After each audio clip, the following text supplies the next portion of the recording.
됩니다. 함께하면 됩니다. 함께하면 됩니다. 여러분 끝까지 함께 갑시다. 함께하면 됩니다.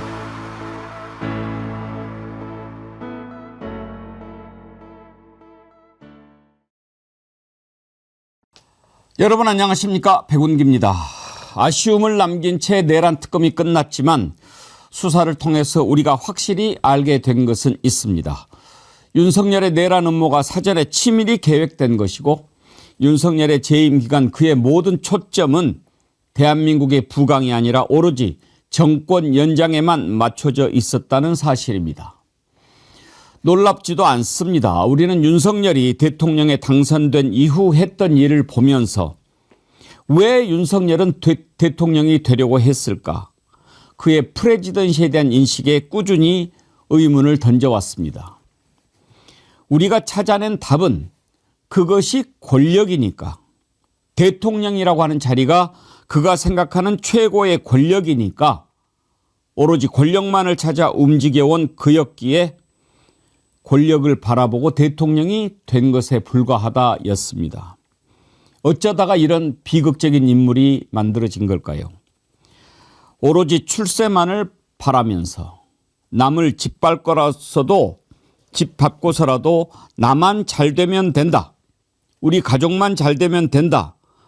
언제부턴가 스며든 이런 풍조가 윤석열, 김건희 같은 괴물을 만들어낸 건 아닐까요? 오늘 아침 무거운 마음으로 생각해 봅니다. 생방송 백운기의 정치 1번지 출발합니다. 마른 과일, 진 과일 다 소개해 드렸는데요. 조생귤은 내일부터 소개해 드리려고 그랬는데, 지난번에 극조생귤 소개해 드렸는데 이번에 제주도 조생귤 아주 준비가 잘 되어 있습니다. 맛이 철철 넘칩니다. 여러분들 드시고요. 어제 정어리몰에서 숙취해소제이자 건강음료인 레디큐 소개해 드렸는데 연말 모임 건강을 위해서 하루 한 병 정도 드시면 좋습니다.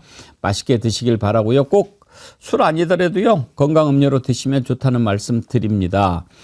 오늘 또 새로운 제품 소개해 드렸는데요. 바로 리얼 망고 말랭이입니다. 감 말랭이 이런 거 많이 드셔보셨겠지만 망고 말랭이 이게 그냥 건 망고하고 조금 다릅니다. 훨씬 더 부드럽고 크기도 좋고 열대과일 망고를 말려서 만든 간식인데요. 한번 드셔보시면 정말 만족하실 겁니다. 강력히 추천합니다. 시중에서 판매하는 건망고하고는 완전히 품질이 다르다 하는 말씀 드립니다.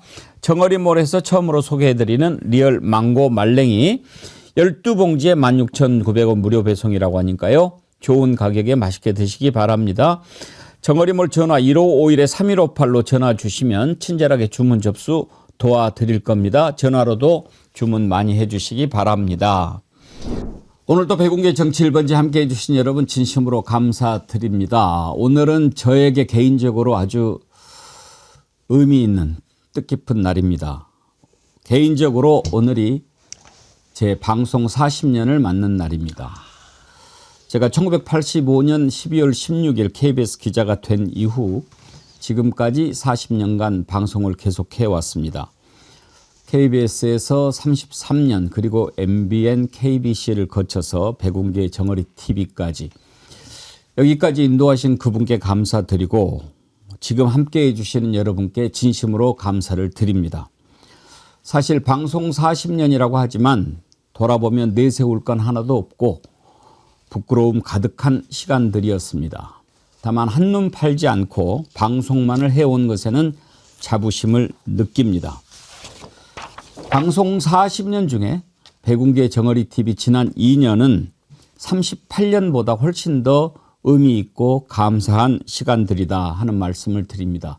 여러분들과 함께했던 정어리 TV 2년은 정말 귀하고 고마운 시간이었습니다. 다시 한번 여러분께 깊이 감사를 드립니다. 오늘 제 방송 40년을 맞이해서 이렇게 또 선물을 보내주셨는데 고맙습니다. 카페지기님께서 예쁜 꽃다발 보내주셨고요. 이은주 반장님께서 또 이렇게 기념패를 만들어서 보내주셨는데 제가 받을 자격이 있는지 정말 모르겠습니다. 아무튼 또 이렇게 정어리원들의 마음을 모아서 이은주님께서 기념패를 만들어 주셨는데 진심으로 감사드립니다. 글을 써주셨는데 제가 좀 과분하고 읽기가 쑥스러워서 망설였습니다만 이렇게 해주셨으니까 읽어드리겠습니다. 어둠이 가장 깊은 순간 그 경계에서 묵묵히 세상을 지켜낸 한 파수꾼이 있었습니다. 백운기. 당신의 40년은 세월을 건너 흐르는 한 줄기 빛처럼 혼란의 시대를 조용히 밝혀주었습니다.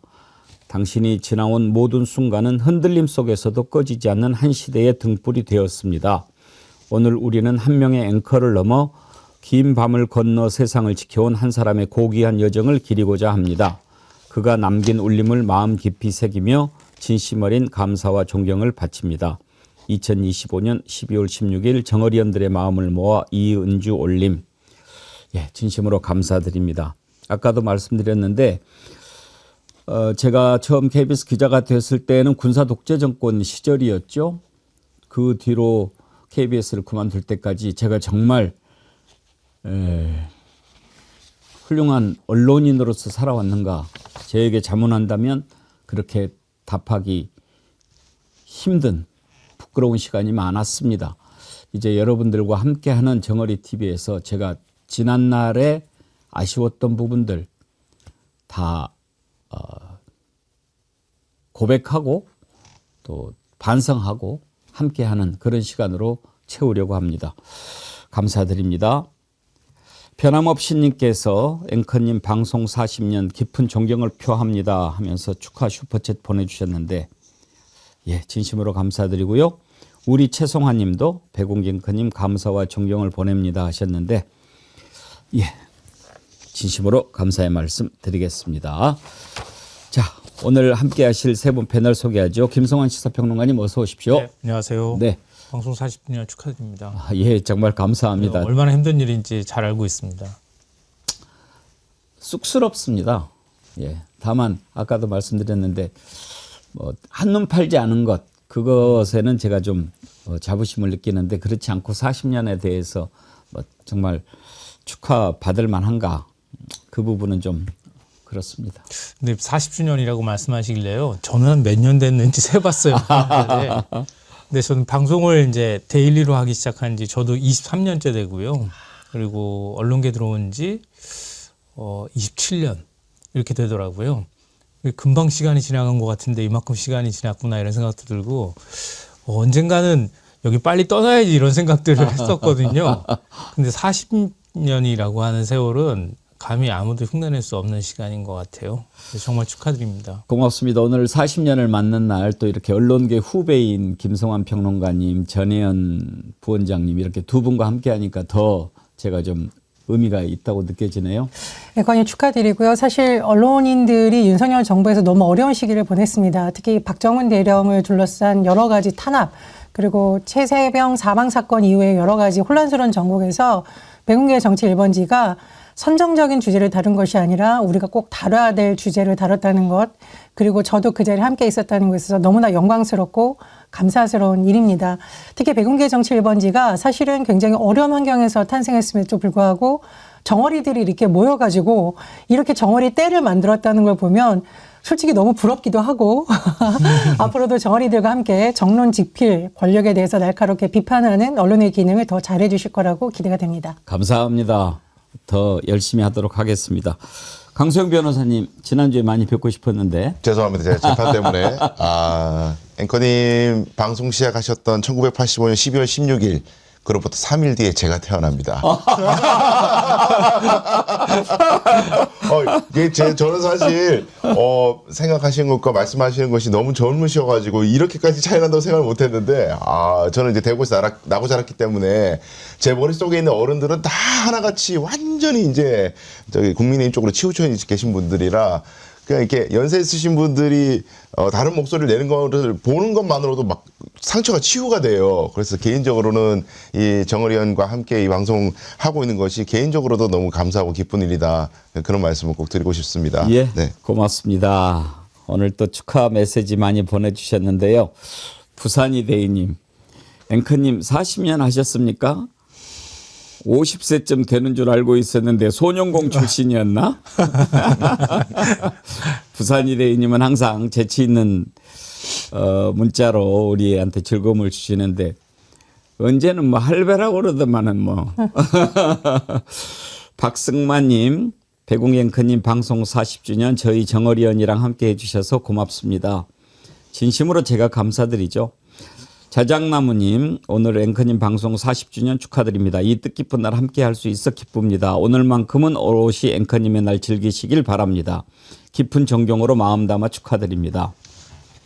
해운대 바다왕자님, 저도 현재 39년 차 방송 종사 중입니다. 아, 그러시군요. 정규직 34년, 그 후 프리랜서로 진행 중입니다. 그래서 그런지 배궁 앵커랑 거의 한 솥에서 지낸 것 같아 더욱 정겨움이 느껴집니다. 특히 KBS 때 공개 수배 생방송 중에 경찰관 패널로 앉다가 의자 빠져 난감할 때가 떠오르네요. 아무튼 수고 많으시고 훌륭하십니다. 예, 해운대 바다왕자님 감사합니다. 방송을 시작한 지 40년이 됐는데 제가 특히 감사한 것은 방송 시작하고 사실 중간에 방송이 끊어지는 경우가 많죠. 그렇게 되신 분들이. 근데 저는 참 그 감사하게도 끊이지 않고 계속 할 수 있었습니다. KBS에서 정년을 얼마 남겨두지 않은 상황에서 MBN에서 이제 그 같이 일하자는 제의를 받고 MBN에 가서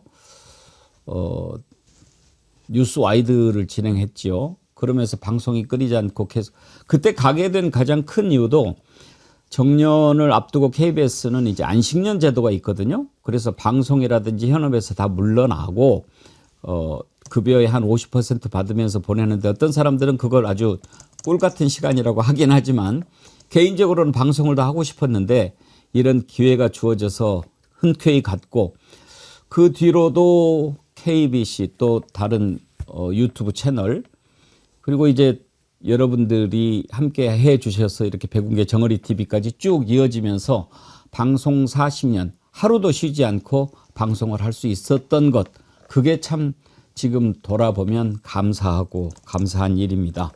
네, 오늘 여러분들의 깊은 사랑과 축하 다시 한번 감사드리면서 배궁계 정칠번지 시작하도록 하겠습니다. 어제 내란 특검이 수사 결과를 발표했는데요. 어제는 좀 아쉬움이 많이 남는다 그런 시간을 보냈습니다. 그렇지만 뭐 결과를 너무 폄하할 필요는 없다고 생각하고요. 나름의 성과도 있었다고 생각합니다. 다만 우리들이 생각한 그 결과에 좀 못 미쳤다 하는 생각이라서 강수영 변호사님 네. 개인적인 평가를 좀 듣고 싶은데 어제 네. 특검이 내놓은 수사 결과 발표 보시면서 어떻게 평가하셨습니까? 개인적으로는 그 우리가 모르던 것을 발굴해내는 특검. 그러니까 미처 우리가 알지 못했던 이런 진실이 있었구나. 그런 느낌보다는 다 알던 것들이 최소한 확인이 된 정도의 결과다. 그런 생각이 들어서 절반의 성공에 미치는 거 아닐까 그런 생각을 했고요. 뭐 말씀드린 김에 여기저기 좀 제가 아쉬운 것들을 말씀을 드려보면 일단은 조희대 직위원 판사에 대한 불기소 처분이 굉장히 아쉬웠어요. 그러니까 심우정 전 검찰총장에 대한 것은 경찰이 이첩을 하면서 조희대 직위원 판사에 대한 것은 불기소를 했다는 것은 더 수사해봤자 어차피 나올 게 없다라는 신호를 주는 것이거든요. 근데 그러면 수사를 열심히 하고 나서 이 결론을 내렸다면은 차라리 수긍을 할 수 있을 텐데 조희대 대법원장이 계엄 직후에 법원에서 회의를 개최를 해서 이러저런 논의를 했던 것을 자 계엄이 합법적일 것을 전제로 해서 계엄사령관에게 사법부의 권한을 넘겨주는 것을 전제로 회의한 것이 아니냐. 그렇다면 계엄의 위법함을 선언하기 이전에 비겁하게 동조하려고 했던 것이 아니냐라는 의혹을 국민들이 갖고 있었는데 그 점에 대해서 대법원장을 소환해서 조사를 하거나 대법관들 특히 회의 참석자들의 통신 기록이라든지 이런 것들을 조사를 하거나 압수수색을 하거나 그런 것들 흔적이 별로 보이지 않아요. 그냥 대법관이 뭐 그렇게까지 했겠느냐라는 권위에 의존한 편견을 이미 가지고 있는 상태에서 선을 그어놓고 수사한 거 아니냐. 그 점이 굉장히 너무너무 아쉬운 거고요. 또 하나 국민들이 많이 지적했던 이 계엄의 동기를 밝힐 것인가 예. 라는 점에서 언론이 많이 주목을 했었는데 그 계엄의 동기를 권력을 유지하고 반대파들을 숙청하기 위함이었다. 그건 다 아는 얘기죠. 그렇죠. 당연한 거고 왜 권력을 계속 그렇게 쿠데타를 해서라도 가지려고 했고 왜 반대파를 그렇게 숙청하려고 했었는지 그 이유를 밝히라고 사실 특검을 한 것이었거든요. 그 동기 뭐 우리가 다 추측하듯이 김건희 때문 아니겠느냐. 근데 그 김건희가 내란과 관련성이 없을 것이다라고 내세운 근거들이 저는 사실 굉장히 불만스러웠어요. 첫 번째로 뭐 싸웠다. 계엄 이후에 윤석열하고 싸웠기 때문에 그걸 중요한 정황으로 얘기하는데 그게 관계자의 지근거리에 있는 진술이라는 거 아닙니까? 김건희가 그런 얘기를 했다고 직접 말한 것도 아니고 옆에 있는 사람이 목격담을 얘기한 건데 그 지근거리에 있는 사람 말을 어떻게 믿을 것이며 그다음에 제가 보기에 자 윤석열이 계엄 선포 딱 하고 KBS 방송이 딱 꺼졌어요. 그 직후에 바로 김건희가 특다가 달려와서 이 자식아 뭐 하는 거야 지금 이게 아니라 계엄이 실패하고 나서 해제되고 나서 그 다음에 김건희가 너 성공하지도 못할 거면서 이게 뭐 하는 짓이야 다 망했잖아 지금 내가 준비한 것도 있는데 이렇게 되면 다 망했잖아 우리 다 끝이야 이렇게 분노했을 가능성이 있는 거거든요. 계엄 직후에 부부싸움을 했다라는 가능성 전혀 없는 것이 계엄 직후에 윤석열이 얼마나 전화를 많이 돌렸어요. 군 장성한테 전화해, 뭐 조지호 경찰서장 전화해, 온갖 사람한테 전화하고 뭐 추경호 전화해, 나경원 전화해, 바빠 죽겠는데 무슨 부부싸움을 하냐고 그 순간에. 할 일이 없었다고 하기는 했습니다만. 얼마나 조마조마한 마음으로 이 계엄의 성공을 위해서 자기가 지금 진두지휘하는 마음으로 이렇게 쫄려 있는데 무슨 김건희하고 심도 깊은 부부싸움을 했다는 것인지 저는 도저히 이해가 안 되고 그 당일에 무슨 성형외과 의사하고의 기록을 뭐 봤다는 둥, 뭐 노상원하고 연락한 기록이 없다는 둥 이런 말씀을 하시던데 12월 3일 근처에 지근거리의 행적만 보면 안 되는 거죠. 김건희의 불만은 계엄은 오래전부터 준비가 돼 있었는데 비상 버튼으로 준비된 버튼을 내가 나름대로 준비해 놓은 여러 가지 플랜들이 있는 상황에서 왜 지금 누르냐 성급하게 바보야 그런 다툼 정도로 봐야 되는 것이고 그 타이밍은 어긋났기 때문에 알리바이가 있을 수도 있겠죠. 12월 3일에는. 그런데 그 전에 준비하는 과정에서의 소통이 얼마나 있는지를 더 봐야 된다. 당일 근처의 행정만 가지고 계엄하고는 공모한 가능성은 없는 것 같아요. 이건 너무 선을 그어놓고 한 수사 아니었느냐 이런 불만이 있습니다. 그렇죠. 사실 이제 김건희가 너 때문에 다 망쳤다라고 얘기를 했다라는 것을 들으면서 두 가지 생각이 들더라고요. 김건희가 윤석열하고 12살 차이 나는 걸로 알고 있는데요. 띠동갑. 그런데 너라고 부르는구나. 너 때문에 다 망쳤다. 그거 좀 그렇구나 하는 거 하나 있었고 둘째는 너 때문에 다 망쳤다 뭘? 그러면 김건희는 무슨 계획을 세우고 있었을까요? 그것도 궁금해요. 이거 한번 좀 짚어보기로 하고 또 하나 드는 생각은 윤석열이가 그 대통령으로 있으면서 그리고 지금 내란 이후에 재판 받으면서 하는 거 보면은 얼마나 몰상식하고 비상식적인 인간입니까? 그런데 조은석 내란 특검은 너무 상식 수준에서 이 자를 바라보았던 것은 아닐까 그런 생각이 들었습니다. 그러니까 상식적으로 보면 이해가 안 되죠. 근데 이자는 몰상식하고 비상식적인 인간이기 때문에 그쪽에서 접근을 해야 되는데 거기에서 뭔가 좀 미스매칭이 일어나지 않았는가 그런 생각도 들었어요. 강수영 변호사님이 아주 작은 내란 특검의 아쉬운 부분을 짚어주셨는데 김성환 평론가님 평가 한번 들어볼까요? 일단 굉장히 좀 아쉽습니다. 저도. 왜냐하면 계엄의 실체가 제대로 드러나지 않기 때문에 굉장히 아쉽고요.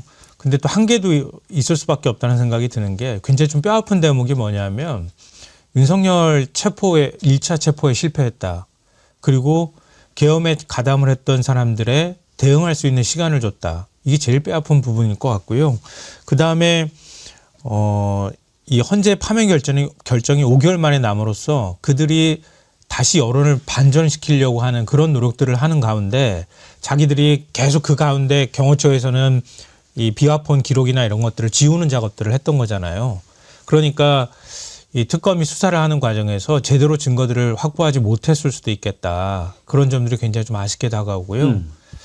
말씀하셨던 것처럼 저도 윤석열이 집권하자마자 6개월 만에 비상대권을 언급했다고 얘기를 하잖아요.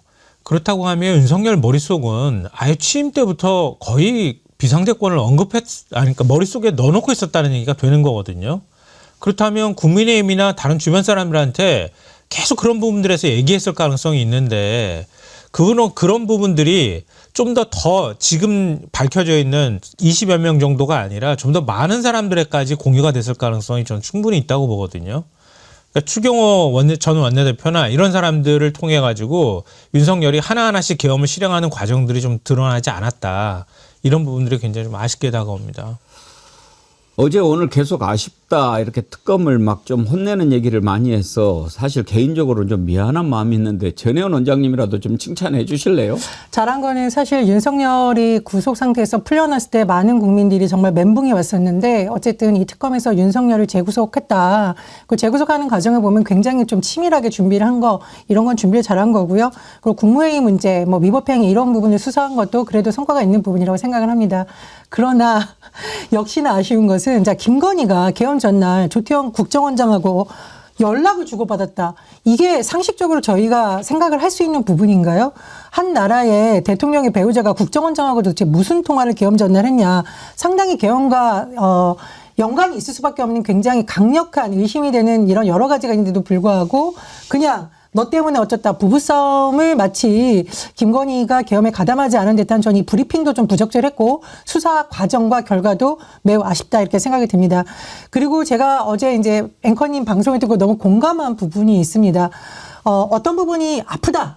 뭐 잘못됐다 증상이 나타나면 이 증상은 왜 일어났는지 어디서부터 잘못된 건지 전반적으로 짚어야 되는데 요 한 부분만 우리 특검은 할 수 있어라고 하고 너무 소극적으로 어떻게 보면은 약간 방어적으로 수사를 한 게 아니냐 이런 부분도 굉장히 아쉬운데요. 사실 대표적인 것이 한덕수나 박성재 같은 사람들 이 내란 주요 가담자들로 의심되는 인물의 구속에 실패하면서 여러 가지 수사의 동력이 떨어졌던 점 이런 점은 저도 아쉬운 점으로 꼽을 수밖에 없습니다. 어제 제가 그런 표현을 썼거든요. 이래 좀 아프고 막 이러면 여러 가지 생각이 들잖아요. 사실 제가 좀 최근에 그랬어요. 지난주 금요일 날 제가 아주 매운 음식을 먹었는데 그 뒤로 좀 안 좋아요, 몸이. 그런데 그저께는 가슴이 아프고 어제는 또 등이 아프고 그래서 막 찾아봤더니 이건 췌장 쪽에 문제가 있을 수 있다. 뭐 이렇게 하니까 막 여러 가지 걱정이 드는 거예요. 그래서 이거 검진 한번 좀 받아봐야 되겠다. 오늘도 좀 컨디션이 좀 안 좋고. 그래서 이제 예를 들어 병원에 갔는데 병원에서 그러면 이제 뭐 췌장이 문제가 있을 수 있으니 한번 정밀하게 해봅시다. 뭐 이렇게 해서 좀 찾아내야 되는데 막 이렇게 하더니 복통입니다. 뭐 이런 거 어떻게 하자는 거예요. 뭐 그런 느낌 아니에요? 그러니까 김건희가 내란 계엄 발동하는 과정에 직접 관여하지 않았다. 이 부분을 밝혀내지 못했다. 뭐 이런 정도는 우리가 받아들일 수 있어요. 그리고 지금까지 수사해봤지만 직접 관여한 정황은 없는 걸로 보인다. 뭐 이렇게까지는 좋은데 조은석 특검 어제 발표를 쭉 했는데 김건희의 기억자도 안 들어있단 말이에요. 그것은 아니지 않느냐. 김건희가 과연 내란 획책의 요인이 됐을 거라고 안 봤단 말입니까? 그렇다면 우리가 그건 납득이 안 되는 거죠. 윤석열 자신이 저지른 죄와 김건희의 죄를 덮기 위해서 했을 거라고 모든 국민이 생각하는데 그거 그냥 단순히 그 정권 연장하려고 그랬던 거야. 이렇게만 한다면 그 납득이 쉽게 됩니까? 어제 이제 조은석 특검이 그렇게 발표하고 나서 그런 여론들이 막 나왔죠. 뭐야, 왜 김건희가 안 나와? 그래서 그랬는지 박지영 특검보가 좀 부랴부랴 인터뷰도 하고 뭐 여기저기 다니면서 김건희가 전혀 아닌 건 아니고 뭐 이렇게 좀 해명을 하던데 역사에 남는 거잖아요. 이게 사초를 쓰는 심정으로 결과를 발표한다고 하지 않았어요? 수사했다고 그러지 않았어요? 그러면 내란 특검의 그 사초에 김건희라고 하는 이름 석자가 빠져가지고 내란의 당위성 입증한다. 그걸 받아들일 수 있냐 이거예요. 윤석열 한 사람이 나라를 이렇게 만든 겁니까? 그러면 왜 윤석열이 V1이고 김건희가 V0였나요? 김건희가 박성재 닥달하고 다른 사람 수사는 어떻게 됐냐라고 물어본 것은 어떻게 설명을 해야 되나요? 이건 아니지 않나요? 그러니까 뭐 계엄 당일날 성형외과 갔는데 그 의사 불러다가 물어보니까 뭐 내란이라 계엄 얘기를 하나도 하지 않고 뭐 그렇게 하고 막 주사만 맞고 뭐 쉬다가 갔습니다. 이렇게 했다고 해서 관여가 없다? 안 됐다? 이렇게 본다는 건 너무 나이브한 거 아닌가 하는 생각인 거죠. 어제 박지영 특검보가 JTBC에 인터뷰하면서 뭐 김건희 부분을 이야기를 합디다. 한번 들어보죠. 오늘 브리핑 내용 중에 보면 김건희 씨가 계엄 선포 직후에 네네. 너 때문에 망쳤다라고 네. 화를 냈다고 하는데 네네. 이건 누구의 진술이었습니까? 실은 제가 이제 그 김건희의 관여가 없다라는 취지의 언급을 하면서 제가 말씀을 드렸는데 정확한 오딩을 저희가 그대로 전달하는 데는 좀 한계가 있습니다. 예.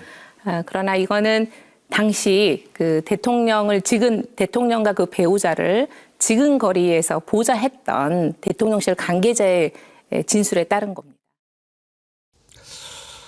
저 부분 해명은 어떻게 보십니까, 김성환 평론가님? 근데 너무 좀 애매모호하게 저렇게 얘기를 해버리니까 좀 맥이 빠지는 측면이 있는데요. 그러니까 아마 기억을 더듬어 보시면 아시겠지만 그 윤석열 계엄하고 난 다음에 이제 막 이곳저곳에서 윤석열이 그동안에 어떻게 집권하면서 행태를 보였는지가 폭로가 됐단 말이에요. 그중에서 제가 기억하고 있는 게 뭐냐면 자기가 이긴 대선에서 0.73% 이겼다는 걸 못 받아들였다는 얘기였어요. 그게 부정선거론하고 연결이 되거든요. 그러니까 윤석열은 자기가 선거에서 이겼지만 그 이긴 게 자기 마음에 흡족하지 않았다는 것 때문에 이미 뭔가 부정선거에 싹이 트거나 뭔가 불만들을 갖고 있었다. 이런 게 하나가 있었고요. 또 하나는 김건희의 비위험이나 이런 것들이 다 남아있는 상태였기 때문에 야권이 끊임없이 그 부분에 대해서 문제 제기를 했거든요. 그럼 김건희 비위험이가 앞으로 밝혀질 것에 대해서 굉장히 두려워했을 가능성이 있고 그때부터 이재명 당시 대표에 대한 수사를 계속 집중적으로 하는 현상이 나타났단 말이에요. 그러니까 김건희를 감싸기 위해서든 어떤 방식으로든 권력을 유지하기 위해서 이재명 대표에 대한 수사를 정적 제거를 위해서 했다. 그래서 민주당을 반해체 상태처럼 만들어 놔야 되겠다고 하는 목적의식이 굉장히 뚜렷하게 있었던 거예요. 그렇다면 계엄의 기본적인 원인이 되는 거는 말씀하셨던 것처럼 김건희 비위 혐의가 바깥에 폭로가 돼서 자기가 거기에 대한 뭐 탄핵을 당하든 어떤 방식으로든 사법처리 받을 것을 두려워했다고도 볼 수 있거든요. 그런 것들을 하나하나 좀 맞춰가면서 국민의힘 관계자들이나 그 주변에 있는 사람들한테 특히 대통령실이나 윤석열 지근거리에 있었던 사람들을 좀 더 집중적으로 수사를 해서 그런 그림들을 좀 더 맞췄으면 어땠을까 하는 좀 아쉬움이 있습니다. 그래요. 그 강수영 변호사님 일단 네. 어제 수사 결과 발표는 공소장은 아니죠. 이제 기소를 하면서 공소장에 어떻게 적시할지는 모르겠습니다만 네. 그래도 수사 결과 발표가 공소장의 기본이 될 수 있다는 점에서 네. 수사 결과 발표에 김건희 기억자도 안 나왔다. 이 부분은 좀 우리가 석연치 않단 말이에요. 그러니까 김건희를 내란 관련된 범죄로는 기소할 수 없다라는 얘기를 하는 겁니다. 지금 결국에는 내란 뭐 방조가 됐든 중요임무 종사가 됐든 뭐 공범이 됐든 전혀 기소할 수 없다라는 이야기를 한 것인데요. 지금 그 박지영 내란 특검보의 말 중에 정확한 워딩을 저희가 그대로 전달한 데는 좀 한계가 있습니다. 이 말은 뭐냐면 쌍욕이라는 얘기입니다. 예, 김건희의 말이 쌍욕이기 때문에 내가 공개된 자리에서 그대로 전달할 수가 없다 이 얘기인 거고요. 그러니까 너 때문에 다 망쳤다 앞에 이런저런 욕설이 많이 있었을 거다라는 거죠. 욕설이 많다는 야, 이 거죠. 뚱땡이 멧돼지 새끼야 뭐 이랬을까요?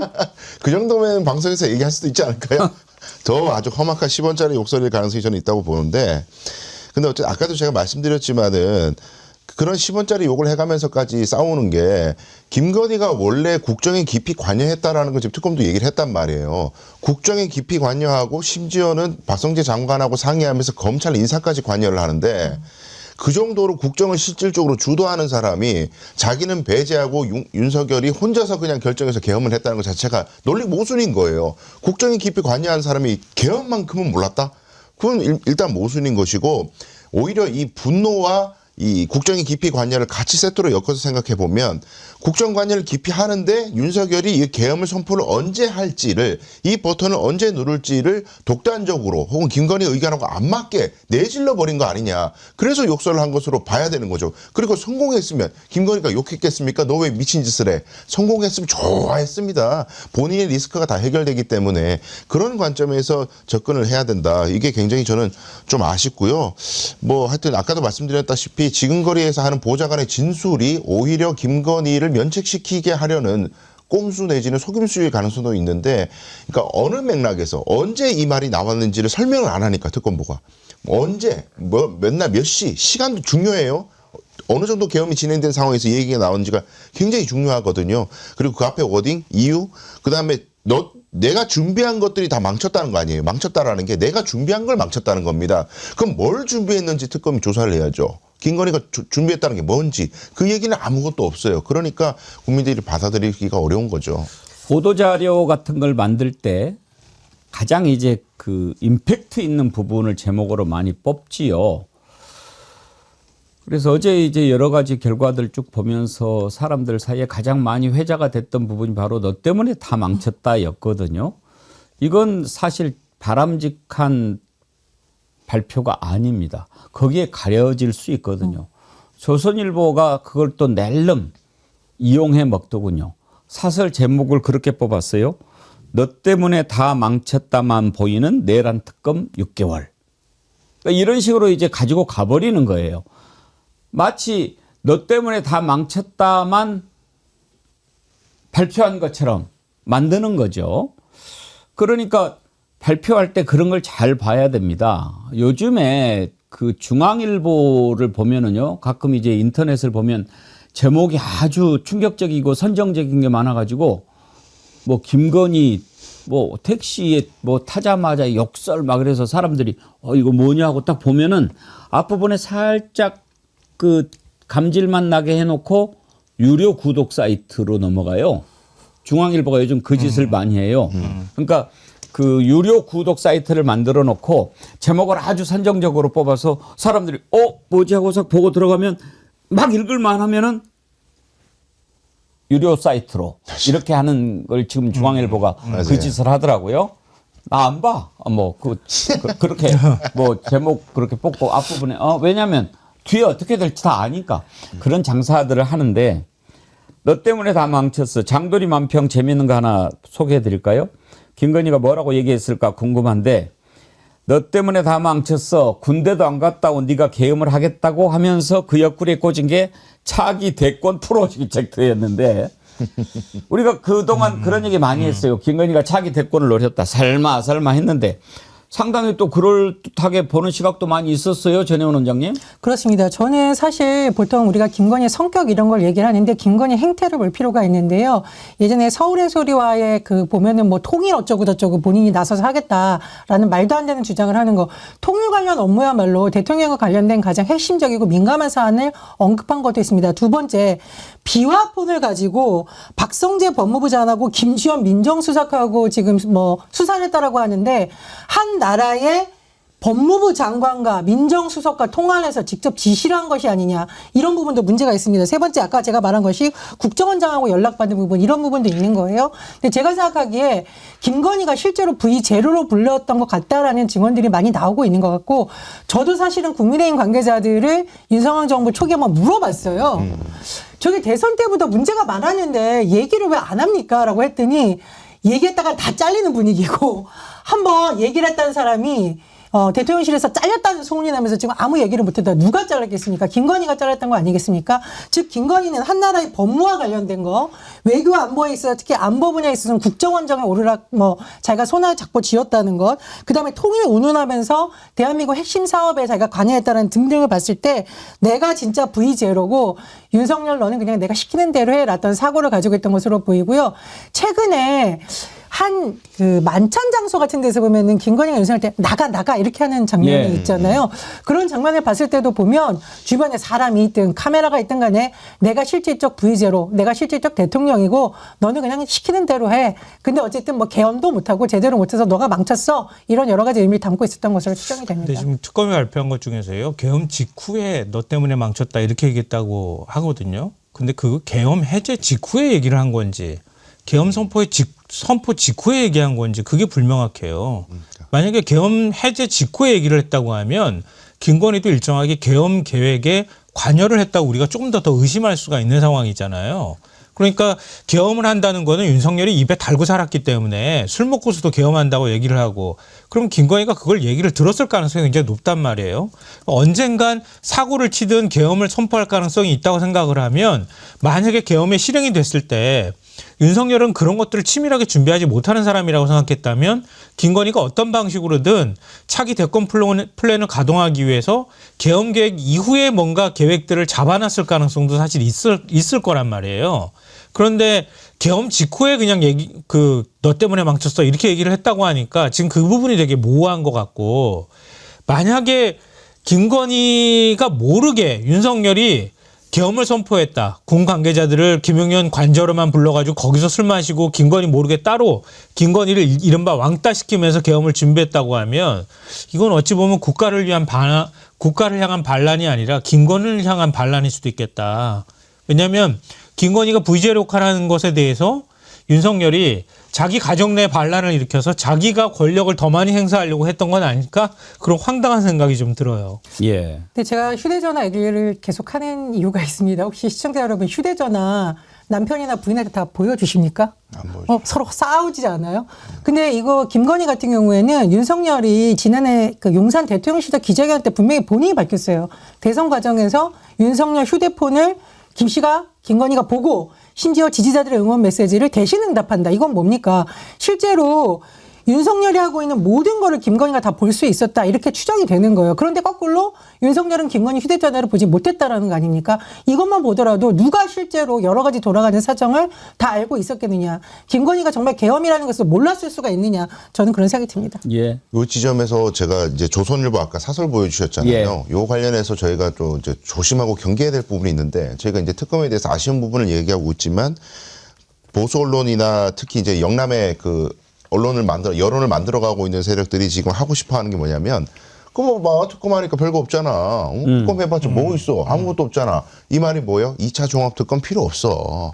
그럼 뭐 해봤자 안 나오는데 뭘 해, 자꾸. 다 정치적인 거지. 특검 해봤자 나올 것도 없는데 그냥 여론 모아가지고 여론몰이해서 내란몰이 하는 거지. 자꾸 이쪽으로 끌려 그러거든요.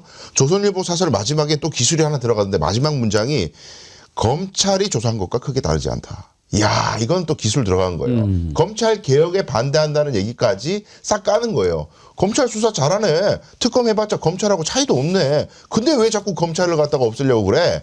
여기까지 기술이 들어가고 있거든요. 그래서 아쉬운 점은 아쉬운 점이지만 특검 무용론까지 가지 않도록 2차 종합특검이 잘할 수 있도록 뭐 특검을 임명하는 과정에서 좀 더 민의를 수렴하는 절차를 뭐 만든다든가 뭐 특히 지금 우리가 의심하는 특검도 어쨌든 법조인이고 아주 높은 자리까지 갔던 사람이니 김앤장 등등 여러 가지 변호사들 통해 가지고 이상한 어떤 소통이 있었지 않았을까? 이런 의심들을 국민들이 하잖아요. 그런 걸 배제할 수 있는 다른 방안이 없을까? 이런 거를 중점적으로 더 얘기해야 되지 않나 민주당은 그런 생각이 듭니다. 그리고요.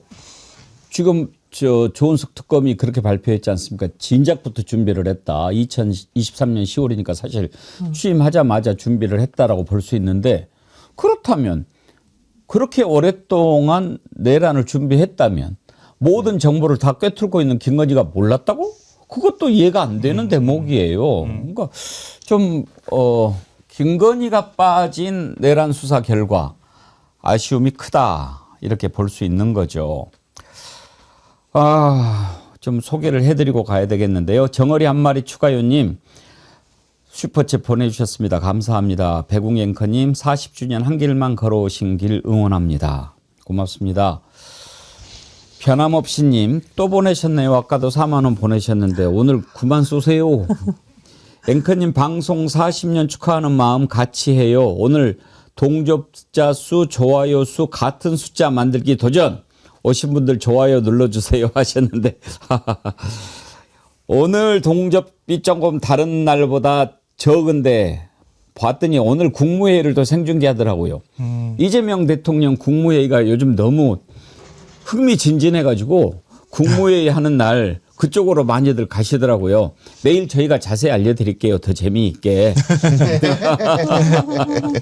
이재명 대통령이 우리 정어리 TV 라이벌이 되셨어요. 그래요. 오늘 저에게 슈퍼챗 감사하지만 안 보내셔도 되고 지금 83만 9,099명이네요. 혹시라도 보시면서 안 누른 분 계시면 눌러주시고 다른 분들한테도 많이 얘기해 주셔가지고 오늘 제가 40주년이니까 84만 만들어주세요. 제가 부탁드립니다. 좋아요도 40만 눌러주세요. 감사드리고요. 보수영님 TV님 특검을 누가 했어도 지금과 같았을 겁니다. 조의대 사법부가 있는 한 내란 재판도 2심보다 3심이 더 걱정입니다. 예, 그렇게 보내주셨는데 정필성님 제 이름으로 삼행시를 만들어 주셨네요. 정필성님 삼행시의 달인이시죠. 우리 전혜원 원장님이 한번 운떼 해봐 주세요. 백운기 이름으로. 백, 백악관에서 연락 왔습니다. 운, 운기 앵커님께 기. 기자 명예훈장 수여한대요. 너, 나 트럼프죠? 별로 받고 싶지 않아요. 예, 감사합니다. 어제 박지영 특검보와 인터뷰에서 또 그 부분 질문이 있었어요.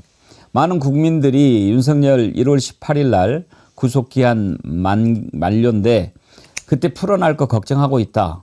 걱정 안 해도 되냐? 그랬더니 박지영 특검보 걱정 안 해도 되는 것처럼 얘기를 하던데 그 내용도 한번 들어보실까요? 애초에 특검 출범하기 전에 윤석열 피고인이 풀려났잖아요. 네네. 풀려난 상황에서 재구속하는 게 첫 번째 임무였고 네네네. 이제 수사를 마무리 짓고 재판으로 이제 진행되는 과정에서 네네. 구속 기한이 만료돼서 다시 풀려난 거 아닌가 이런 우려들도 있거든요. 네네네. 어떻게 대비하고 계세요? 그 부분에 대해서는 크게 우려하지 않으셔도 될 것 같다라는 말씀을 그래요? 드리고요. 지금 구속되어 있는 구속 만기가 1월 18일입니다. 근데 지금 저희가 외환 의혹과 관련해서 일반 이적죄로 윤 전 대통령을 공소 제기했습니다. 근데 그 사건과 관련해서 별도로 또 구속 신문이 12월 23일 날 예정되어 있습니다. 예. 그래서 그 신문을 통해서 다시 그 영장이 발부가 되면 구속 기한이 연장이 될 수 있을 거라고 보입니다. 그래서 그날 이제 신문이 매우 중요한데 그 전에 또 뭔가가 있을 수도 있고 지금 일단 1월 18일이 만기인데 윤석열 재판이 하나 또 있지요. 강수영 변호사님. 네. 1월 16일 날 체포 방해 혐의 관련해서 지금 재판이 있지 않습니까? 네네. 여기에서 물론 이제 그 전에 이적죄로 되면은 걱정 안 해도 되겠지만 네. 체포 방해 혐의에서 실형을 받으면 또 계속 구속 상태가 될 수 있는 거 아닙니까? 물론 그렇습니다. 근데 이제 선고가 바로 그때 날 가능성이 있을까 싶어서 그래서 12월 23일에 일단 심사가 예정돼 있거든요. 예. 구속 가능성에 대해서. 그래서 이때 아마 뭐 얼마 안 남았지 않습니까? 지금 크리스마스 전이기 예. 때문에 이때 결론이 나는지를 살펴보고 만약에 이때 영장 발부가 안 된다면은 안 되면은 이제 그때부터는 뭐 비상 버튼을 또 눌러야죠. 예. 민주당이. 내란 특별재판부 당연히 뭐 바로 가야 되는 거고 지금 뭐 어차피 가도록 예정이 돼 있습니다만은 뭐 근데 저는 개인적으로는 12월 23일 날 영장 발부가 안 될 가능성은 전 영에 수렴한다고 봐요. 뭐 그동안 워낙 이상한 일이 많았지만 이거는 국민들과 전면전을 선포하는 거거든요. 법원이. 이건 도저히 있을 수가 없는 일이에요. 다른 무엇보다도 데미지가 클 겁니다. 직연의 구속 취소보다도 훨씬 강력한 방향을 일으키는 거라 저는 도저히 불가능할 거라고 봐요. 그렇죠. 지금 노상원 같은 경우에도 구속기한이 언제까지였는지 모르지만 그제 재판에서 어젠가요 그젠가요 그저께죠. 네. 징역 2년 선고됐으니까 그걸 이제 일단은 계속 수감 상태에서 재판을 받게 되는 거고 노상원 같은 경우에 윤석열, 김용현, 노상원 이렇게 세 사람이 가장 중요한 핵심 인물 아니겠습니까? 그런 점에서 보면 윤석열에 대한 구속 기한 만료 이거 너무 걱정하지 않아도 될 것 같기도 합니다. 어제 그저께 노상원에 대한 어젠가 보다 노상원에 대한 그 판결에서 그 재판을 담당했던 재판장 이연복 부장판사가 노상원에 대한 징역 2년을 선고하면서 했던 말도 지금 이제 윤석열 내란 재판 선고 전에 여러 가지 재판을 통해서 이것은 확실하게 국헌을 문란한 내란이다라는 것을 입증하는 또는 공감하는 보여주는 뭐 그런 판결들이 잇따라서 나오고 있거든요. 어제 그 재판에서 이연복 부장판사가 했던 발언 한번 들어보시죠.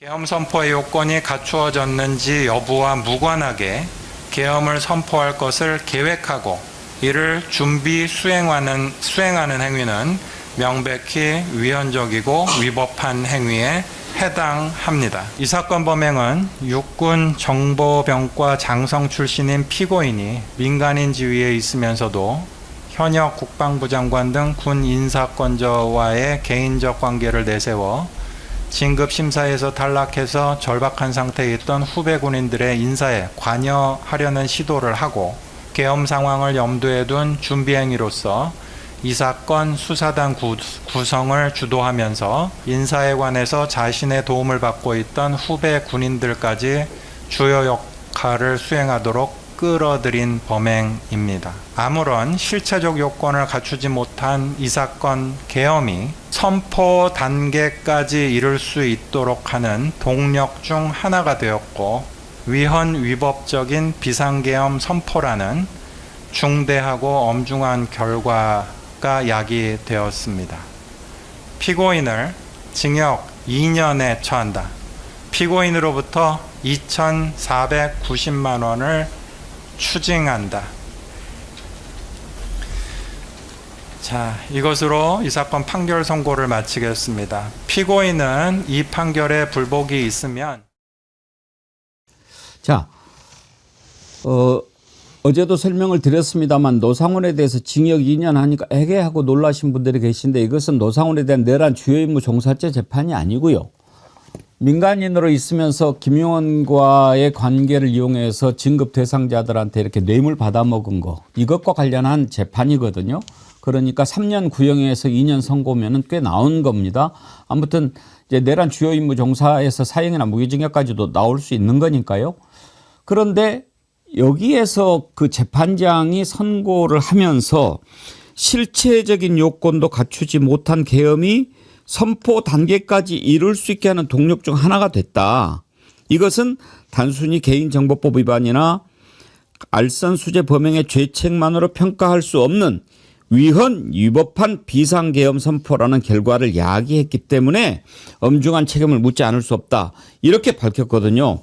김성환 평론가님, 이건 상당히 의미가 있는 판결 아니겠습니까? 그럼요. 그러니까 특검이 기소를 한 내란 외환죄 혐의자에 관련해서 처음으로 판결을 내놓은 거거든요. 그러니까 노상원의 혐의에 대한 유죄 판결을 할 때 어찌됐든 간에 위헌 위법적인 계엄 선포가 있었다는 사실을 인정을 한 거고요.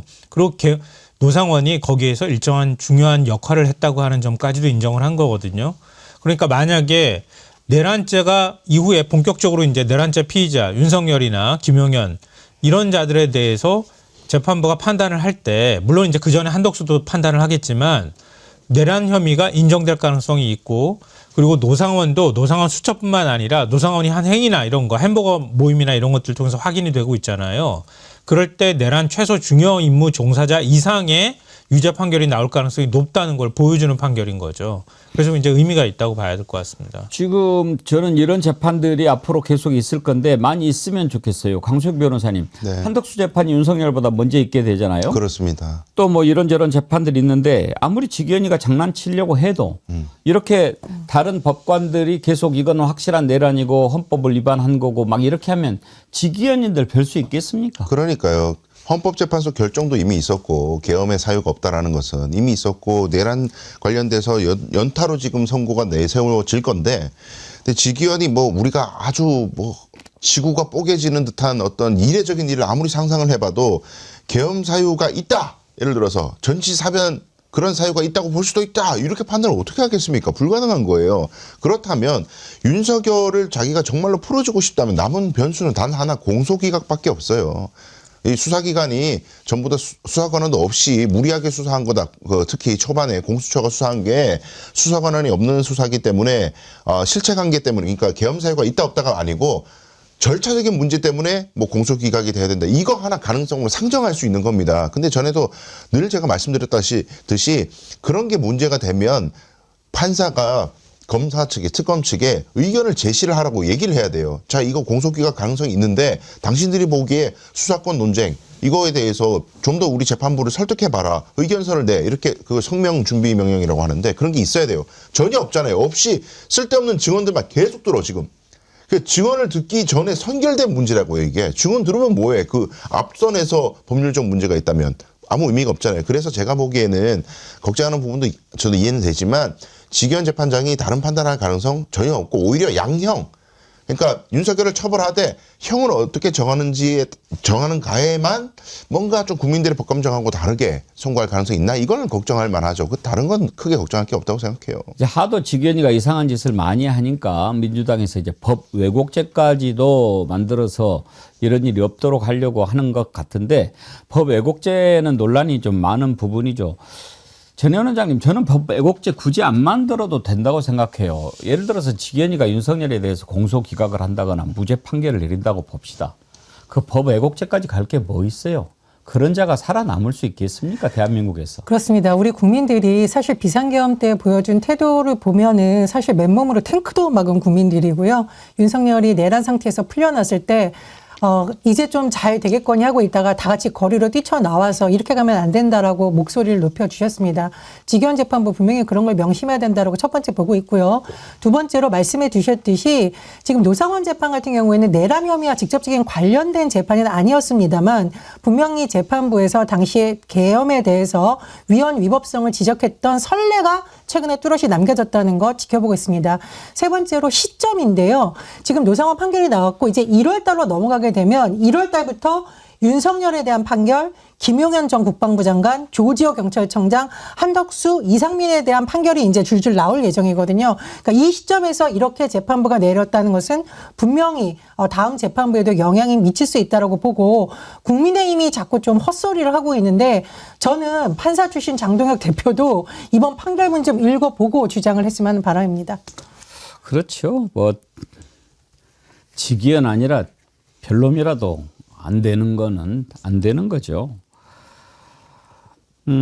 이번에 지금 이제 재판 과정에서 드러나고 있는 것들이 여러 가지가 있는데 저는 기본적으로 윤석열이라고 하는 자는 대통령 아닙니다.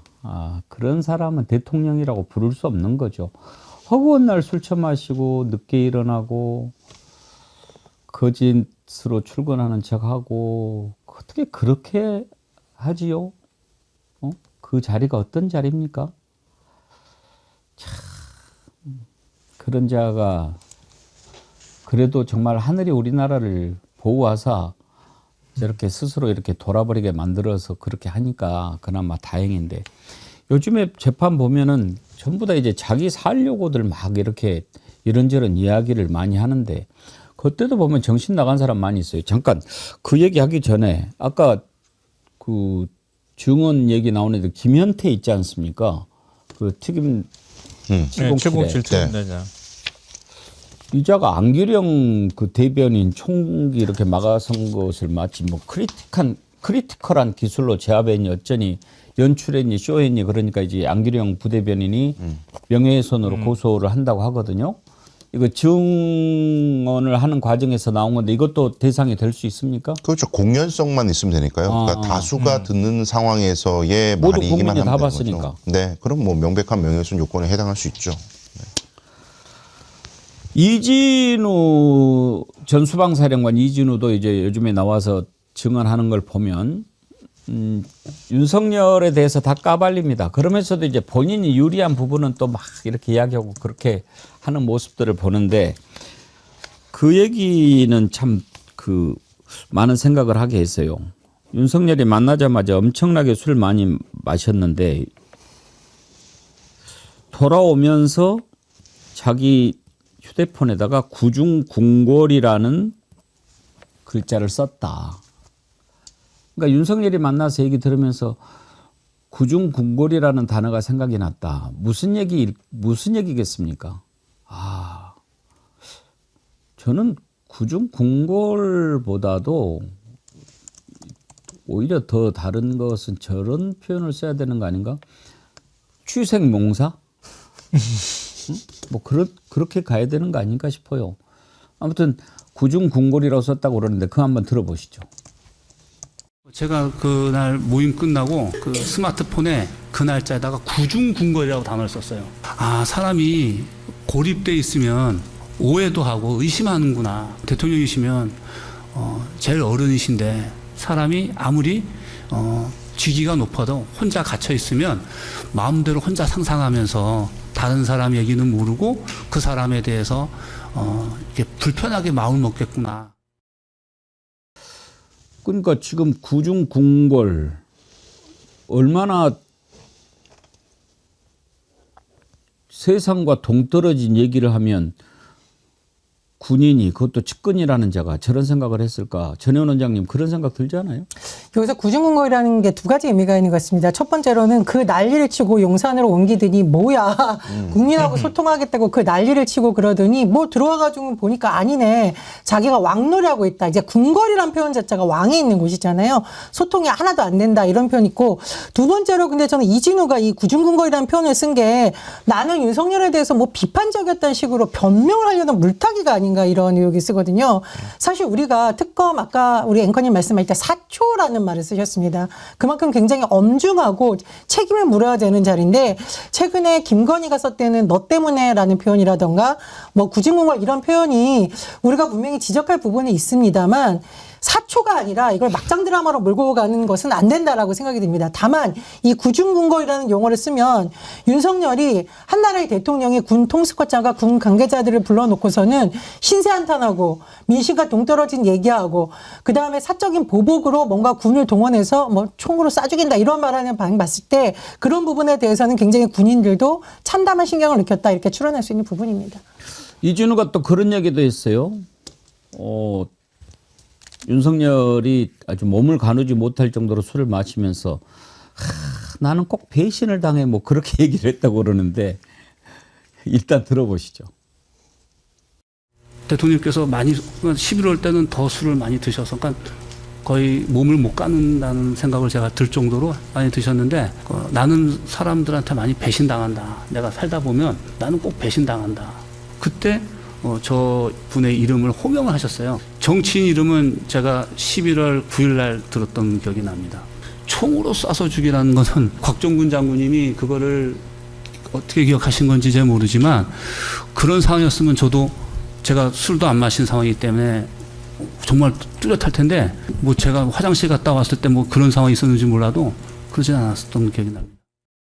저자 말을 다 믿지는 않지만 아무튼 그 표현 나는 꼭 배신당한다. 그 얘기 들으면서 강성 변호사님. 네. 지가 배신당할 짓을 하니까 그런 거 아니겠어요? 그리고 기본적인 그 유아기적인 심리가 저는 느껴지는데, 그렇죠. 예, 그러니까 나는 항상 잘하고 나는 잘못이 없는데 왜 잘 나에게 옆에서 잘 이렇게 친하게 지내던 사람들이 나한테 자꾸 비난을 하고 비판을 하지? 그거 다 배신 아니야, 배신? 그러니까 자기는 절대 잘못하지 않는다라는 유아기적 심리. 예, 그런 것이 이제 엿보이는 거고, 이준우 전 수방사령관의 말을 자세히 좀 이렇게 곱씹어 보면 의도가 보입니다. 저게 지금 저 사람 갑자기 왜 저럴까? 그리고 뭐 심지어는 체포와 관련해 가지고 윤석열이 체포 지시했다는 거에 대해서 부인하는 듯한 증언도 했어요. 그리고 자기가 스스로 윤석열이 본회의장 가서 4명씩 4인 1조로 해가지고 들고 나오면 되지 않느냐라고 자기가 진술을 해놓고 그걸 다 정정을 했습니다, 지금. 부관이 얘기하니까 난 그때 기억이 나서 그렇게 했는데 기억에 오류가 있고 왜곡이 있는 것 같다. 근데 지금 이 사람 왜 이러나 분석을 해보면은요, 이거예요. 간단하게 요약하면 계엄은 잘못됐지만 내란은 아닙니다. 이 얘기하고 싶은 거예요. 본인이 지금 내란죄로 기소가 돼 있잖아요. 그러니까 계엄 사유가 없고 계엄은 정말 잘못된 선택이 맞는데 내란이 되려면은 계엄이 선포한 것만으로는 안 되고 실제로 헌법기관인 국회가 계엄을 해제하는 것을 구체적으로 폭동행위로서 막아야 내란이 되는 것인데 의원들을 체포하거나 끄집어내라고 한 적이 없기 때문에 계엄은 잘못됐지만 내란은 아니다. 요렇게 술 마셨지만 음주운전 아니다. 이 얘기하고 싶은 거예요. 그러니까 지금 와서 자기만 살겠다고 하는 얘기거든요, 이거. 윤석열 살리는 것도 되지만 본인의 죄책을 면하기 위한, 한편으로는 윤석열을 비난하는 듯 하면서도 자기 살 길을 찾는 그런 교묘한 얘기다. 저도 뭐 비슷한 생각인데요. 이진우가 그 사실은 사령관들 중에서 제일 먼저 자기 말을 바꾼 사람이란 말이에요. 네. 그러니까 처음에는 뭐 총으로 쏴서라도 끄집어내야 된다. 뭐 문을 도끼로 부숴라 이런 얘기들이 다 나올 때 그때 이진우 사령관도 거기에 동의하는 듯한 태도를 취했거든요. 그러다가 헌재 출석을 앞두고 난 다음부터 갑자기 말을 바꾸기 시작했어요. 그러니까 제가 볼 땐 자기가 살겠다고 발언한 것도 있지만 좀 이걸 표현이 적절할지 모르겠지만 보수에 포섭되어 있는 사람이라는 생각이 들어요. 저는. 그래서 어제 한동훈 얘기를 굉장히 마음 편하게 지금 해버렸거든요. 근데 이걸 보고 보수 쪽에서 무슨 생각을 할까? 한동훈 반드시 징계해가지고 이번에 선거 못 나오게 반드시 당원권 정지 시켜야 돼. 이런 얘기로 들었을 것 같아요. 제가 볼 때는. 그러니까 그런 면에 있어서 한동훈과 관련돼 있고 거기에 윤석열이 한동훈 때문에 굉장히 속상해했고 힘들어했다. 이런 부분을 얘기하는 데 있어서는 아주 편하게 얘기를 다 털어놔 버리는 거예요. 그리고 자기와 관련돼 있는 자기 내란 혐의와 관련돼 있고 윤석열이 계엄의 불법성이 드러날 만한 얘기는 전부 다 기억 안 난다. 내가 사흘 뒤에 뭐 부관으로부터 따로 들은 얘기다. 뭐 이런 식으로 지금 면피를 하고 있는 거 아닌가 싶어요. 이 얘기를 듣고 한동훈 전 대표는 무슨 생각을 할까 굉장히 궁금해요, 저는. 아무튼 이제 제2차 특검 빨리 시작해야지요. 아직도 밝혀내지 못한 부분들이 많이 있으니까 서로 연결고리들을 잘 찾아가지고 국민들이 정말 납득할 수 있게 그리고 그렇지 하는 것들이 나올 수 있게 2차 특검에서는 그런 것들이 좀 잘 밝혀졌으면 좋겠습니다. 2차 특검 해야죠. 당연히 해야죠. 예. 2차 특검 안 한다고 생각하면요. 단순합니다. 경찰 국수본이 조사하고 예. 검찰이 기소합니다. 네. 검찰이 기소 안 하면 어떡할 거예요? 아무리 수사 열심히 해도 계속 보안 수사해. 다시 해. 어떡할 겁니까? 그리고 지금 내년에 공소청 생긴다고 하잖아요. 공소청 생겨도 뭐 벼랑간 하늘에서 새로운 사람이 내려온 게 아니라 기존 검찰 조직이 그대로 가는데 그 사람들이 기소 안 한다고 문지기로 버티고 서 있으면 얼마나 지연되겠어요. 그동안 또 다시 국면이 나라가 갈등 국면으로 갈 것이고 내란 종식을 신속하게 하기 위해서는 특검 외에는 방법이 없습니다. 예. 제가 아까 오프닝 때 말씀을 드렸는데요. 오늘 아침 그런 생각이 들었어요. 어쩌다가 저런 괴물이 이 세상에 태어나게 됐지? 윤석열을 그때 찍은 분들은 그런 것이 좀 있지 않았을까요? 서울법대? 아이고 어찌됐든 서울법대 나왔잖요. 그래서요. 서울법대가 어째서요? 그러니까 언젠가부터 그게 지상주의가 된 거죠. 서울법대, 출세. 그냥 잘 되면 된다. 다른 사람은 어찌됐든. 그러니까 권력만을 바라보고 그냥 살아왔던 자는 대통령이 되는 것도 권력이라서 그런 것 아닌가. 요즘에 이제 그런 생각을 많이 하게 됩니다. 성찰이 많이 나오더라고요. 문영배 헌재소장 대행이 최근 공청회에서 휴먼 에러, 시스템 에러 이런 표현을 쓴 게 좀 화제가 됐습니다. 그 발언 한번 들어보실까요? 비상계엄이 12월 3일 선포된 지 1년이 지났는데도 내란 사건 단 한 사건도 선고되지 않았다는 것은 문제가 있다고 생각합니다. 더더욱 구속기간을 날로 계산해온 확고한 관행이 있음에도 불구하고 시간으로 계산했고 그 변경을 내란 우두머리 사건에서 적용했다는 것은 국민의 불신을 자초했다고 생각합니다. 따라서 지금이라도 내란 재판은 신속하게 선고를 하고 그다음 법원이 기타 신뢰성 있는 조치를 취해서 분위기를 차분하게 할 필요가 있다. 그 뒤에만이 이 제도 개선이 차분하게 논의되는 것이지 휴먼 에러와 시스템 에러를 섞어놓은 상태에서는 제도 개선이 제대로 논의될 수 없다. 분리시키는 게 좋겠다. 그런 생각이고요. 그 다음에 법원에서도 좀 전향적인 조치를 논의만 할 게 아니라 실행을 했으면 좋겠습니다. 예, 문영배 소장이 휴먼 에러, 시스템 에러 이야기를 했는데 여러분 뭐 어려운 일 아니죠. 휴먼 에러, 사람이 이렇게 에러를 내는 거. 시스템 에러, 구조적으로 시스템에서 문제를 일으키는 거. 이렇게 볼 수가 있죠. 저 발언에 대해서 유시민 작가는 동의한다고 하면서도 좀 다른 견해를 밝히긴 하더군요. 그 얘기도 마저 들어보죠. 폭력으로 이게 문제를 일으킨 자들은 과거에 있었는데 아주 합헌적이고 합법적인 제도를 통해서 지금 이렇게 됐단 말이에요. 근데 이거를 가지고 최근에 이제 문영배 전 헌법재판관께서 휴먼 에러 뭐 이런 얘기 하면서 휴먼 에러면 휴먼을 고쳐야지. 왜 제도를 함부로 이렇게 하면 안 되지 않냐 이런 취지의 말씀을 하셨어요. 예, 저는 하셨죠. 일리 있는 말씀이라고 생각하는데요. 휴먼 에러에서 그러니까 좋은 휴먼도 에러를 할 수 있죠. 근데 우리가 나쁜 휴먼을 뽑아놔가지고 그 에러가 가끔 생기는 게 아니라 모든 행위 자체가 에러가 되는 시대를 살았잖아요. 근데 그 사람만 그런 줄 알았는데 지금 보니까 직위원 판사나 이런 사람들이 매일 에러를 내고 있어요. 그럼 휴먼을 교체해야 될 거 아니에요. 이게 이제 문영배 판사의 해법이에요. 네. 이제 제가 이제 저는 우리 사회가 그걸로 그칠 수가 없다. 지금 상황은. 지금 이제 제도를 통해서 그렇게 했다고 그랬잖아요. 이 점이 되게 중요한데요.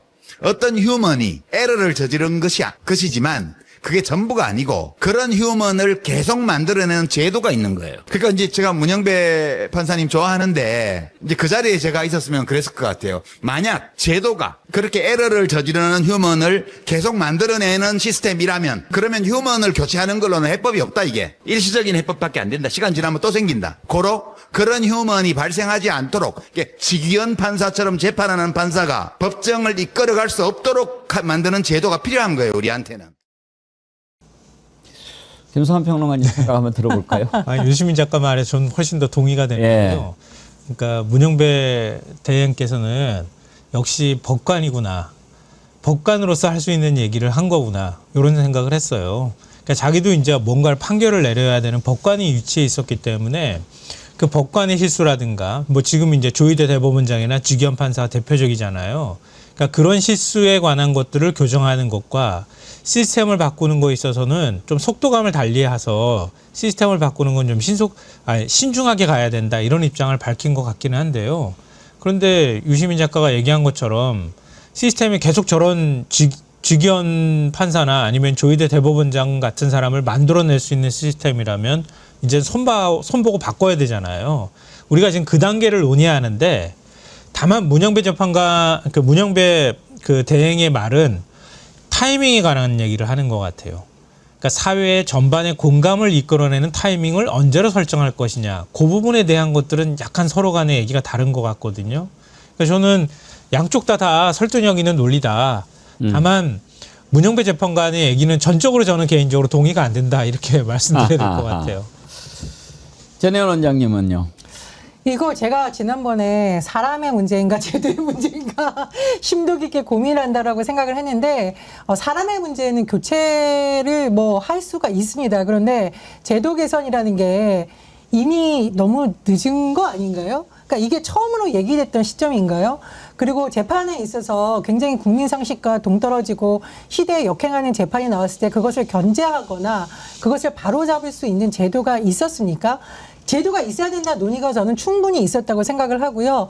최근에 직위원 부장판사의 재판은 그것의 출발점이 아니라 그동안 차곡차곡 쌓아놨던 제도 개혁에 대한 욕구를 분출시키는 하나의 계기였다. 저는 이렇게 생각이 듭니다. 강수영 휴먼님의 의견 한번 들어볼게요. 저는 개인적으로 유시민 작가님 평소 굉장히 존경하지만 요 말씀하실 때는 문영배 전 대행의 함의를 좀 놓치신 것 같아요. 제가 보기에는. 왜 그러냐면 좀 다른 말씀하시는 게 아니라 문영배 전 대행은 휴먼 에러와 시스템 에러가 섞여 있는 상황에서는 오류가 생길 수 있기 때문에 휴먼 에러를 먼저 바로잡고 그다음에 시스템 에러를 교정하자는 말씀인 거고 휴먼 에러를 바로잡는 건 쉬운 거예요. 직위원을 재판부에서 배제하라는 거예요. 그건 법원이 할 수 있는 거고 시스템을 바꾸는 건 국회가 법으로 해결해야 되는 겁니다. 그러니까 먼저 빨리 직위원 잘라! 그 다음에 시스템 정비해. 근데 자르지도 않고 뭐 지금 뭘 제도를 만든다고 그러는 거야. 이런 의미라고 봐야 되거든요. 그래서 방점을 조금 잘못 읽으신 게 아닌가. 작가님이 저는 그런 생각이 들었습니다. 그게 맞으려면은 조희대 대법원장을 갈아쳐야 되거든요. 조희대 대법원장이 사퇴를 해줘야 되는 거예요. 그러면 휴먼 에러가 제고된 상태에서 시스템 에러를 우리가 차분한 마음으로 좀 국민 통합적인 관점에서 좀 천천히 시간을 두고 시스템을 바꿔나가는 작업을 할 텐데 지금 조희대 대법원장은 그럴 뜻이 전혀 없잖아요. 그럼 앞으로 대법원을 계속 이런 식으로 운영하겠다는 얘기인데 근데 이거는 저는 한계에 봉착했다고 생각해요. 왜냐하면 조희대 대법원장 혼자 주도해서 이재명 대통령 재판을 한 게 아니고 10명의 대법관이 동의한 상태에서 한 거거든요. 그러면 그 대법관을 초록은 동색으로 만들어 놓거나 복꾸라지로 만들어 놓거나 어떤 방식으로든 우리 사회 다양성을 담보하지 못하는 방식으로 대법관을 구성하게 만들어 놨다면 대법관 구성을 다양화하는 방식으로 우리가 시스템을 바꿔야 된다는 거죠. 그러니까 그거는 휴먼 에러하고 시스템 에러를 동시에 그 교정하는 작업을 하지 않고서는 현 상태로는 해결하기 어렵다는 거죠. 쏟아지는 사실들 그리고 계속 이어지는 재판 이런 걸 바라보면서 우리가 거기에만 함몰될 수 있는데 이렇게 무엇이 오늘날 이런 결과를 가져왔는가 한 번씩 성찰하면서 나가는 것도 매우 중요하다고 생각합니다. 아까 제가 법 왜곡죄 굳이 해야 되는가 그랬더니 철렁님께서요. 백운기 무식한 소리 하네. 법 왜곡죄는 필히 달성돼야 한데 이 무식한 소리 말거라. 이렇게 얘기를 해 주셨는데 예, 활발한 의견 개진 환영합니다. 가급적이면 좀 반발 안 쓰면 더 좋겠네.